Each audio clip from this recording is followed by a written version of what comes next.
Si Lolo. Ah. Hello! Makita ko na siya eh.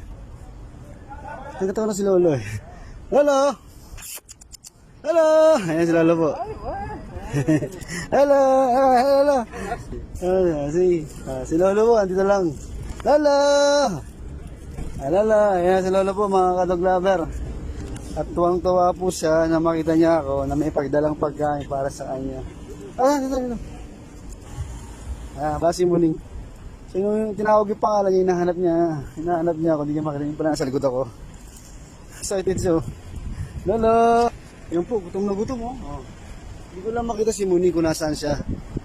Kung nasaan po si Muning, hindi ko makita at may dala naman akong pagkain. Yan. Iwanan ko sila ng dog food po. Ay na yan, Nardo. Nardo. Lolo. Gutom na gutom mo. Lolo. Hindi kaya ito. Sa mga gusto pong mag-adapt kay Lolo, po, available po siya at pwede nga lang akong mag-uwi ng aso eh. Ako gusto ko sanang uwi, pero wala akong kailangan ko ng tulong nyo eh. Yun lang po at sana po matulungan natin itong mga aso na to. Salamat po and God bless.